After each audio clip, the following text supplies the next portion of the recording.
Po letu dni me zanima, koliko še spremljaš ta cirkus, zdaj, ko je pač Evrovizija spet tukaj. Jaz v bistvu prej nisem sama tam nastopala, Evroviziji nisem niti toliko spremljala, ne. Zdaj pa seveda pač, ko nekako izkusiš to stvar, ti tudi postane blizu in zdaj veliko bolj spremljam kot pa pretekla leta. S teboj smo že poslali na Eurosong mlado predstavnico. Zdaj je tam še mlajša. Mlajše skoraj več ne gre oziroma ne gre. Je to pravi recept za dobre uspehe? Misliš, da bi morali poslati koga starejšega, bolj izkušenega? Pa jaz mislim, da na Evroviziji skoraj da ni nobenega recepta, niti za pesem, niti za izvajalca, to nikoli ne moreš nekako preračunati, no. Tako da, ne, jaz mislim, da če je pesem dobra, če je dober vokalist, po možnosti še kak šov dober zraven, glede na to, da pač Evrovizija vedno bolj postaja tudi šov in spektakel. Tako da jaz mislim, da ni nekih meril, no, koliko bi zdaj mogel biti izvajalec star, pa koliko bi mogel imeti izkušenj. Če ima tisto neko iskrico in če so vse te stvari na pravem mestu, je potem to. In ko si se ravno dotaknila šova, Eva nekega blaznega šova za sabo nima, pesem je neka zgodba, neka pravljica, kaj dosti akcije pa ni v njenem nastopu. To pa je naš proračun, ki je pač takšen, kot je.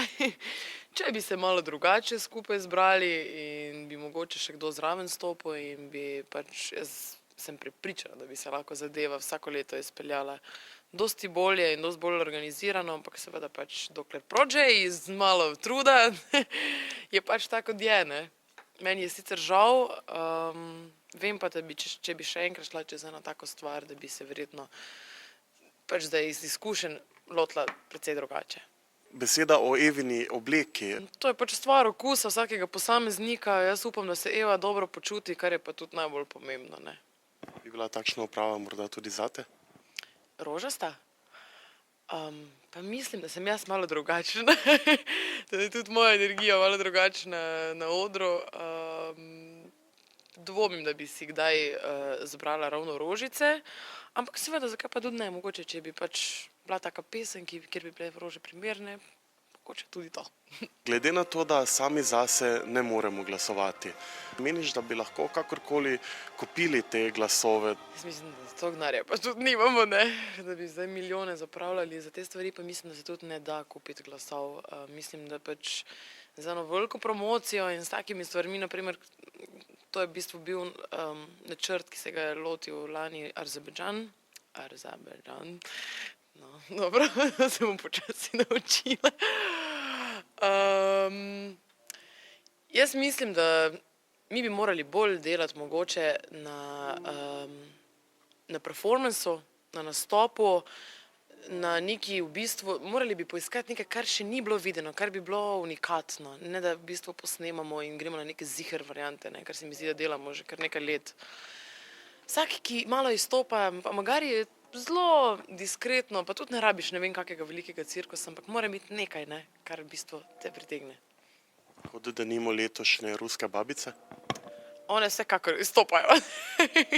Ne vem, če je to ravno zmagovalna kombinacija, ampak kar se tiče izstopanja, mislim, da jim je dobro uspelo.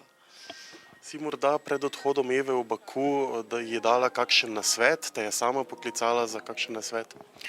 Pa mi smo se v bistvu že skozi misijo Evrovizijo ogromno pogovarjali o teh stvareh, jaz sem ji tudi sama zaupala svoje občutke, svoje izkušnje. Drugače pa, jaz mislim, da je najboljši nasvet samo to, da se prepustiš temu, ker je to res ena taka lepa pravljica, v kateri živiš 14 dni.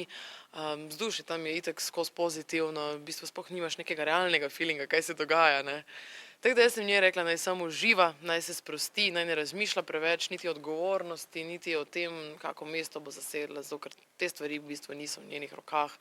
V njenih rokah je v bistvu samo njena izvedba in če bo ona uživala, se bo to tudi čutila. In ravno ta uživancija je povezana tudi z veliko zabavami na Eurosongu. Tvoji spomini na to so kakšni? Takšni, da sem potem tudi na zadnji dan, zato ker smo pač morali na teh zabavah tudi vedno peti, ne, in predstavljati svojo pesem. Je se je končalo tako, da sem jaz bila že v finalu tako brez glasu, skoraj tako kot zdaj. Oziroma mislim, da kar tako kot zdaj. In takrat sem bila kar precej prestrašena, tudi sem molila Boga, da bom lahko izpeljala svoj nastop čim bolje, ampak kadar je tak velik adrenalin in kadar veš, da pač moraš, da pač ni druge poti, ne, se vse da.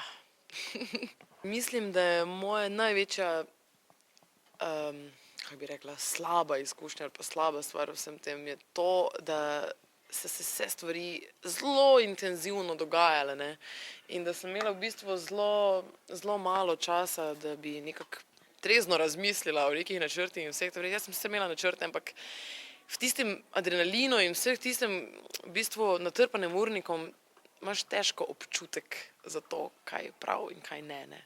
Tako da zdaj sem se malo umirila, da spet malo nastopam, spet malo razmišljam.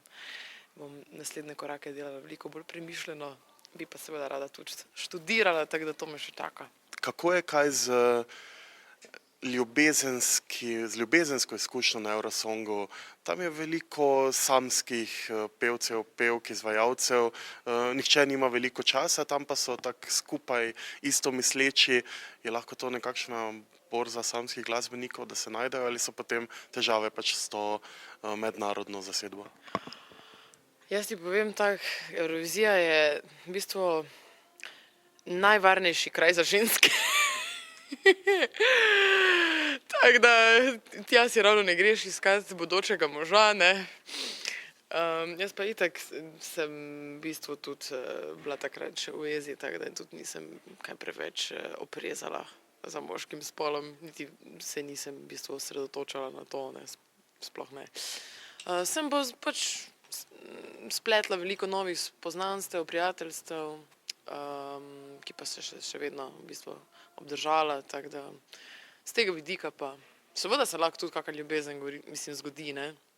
Seveda se lahko, ampak meni se ni. In razmišljaš tudi kaj, da bi stopila v tujino? Ja, seveda, ne, zdaj jaz držim pesti, da mi uspe priti v Rotterdam, kjer si želim študirati. In mislim, če bom sprejeta, potem bom verjetno tudi ostala gori, ne.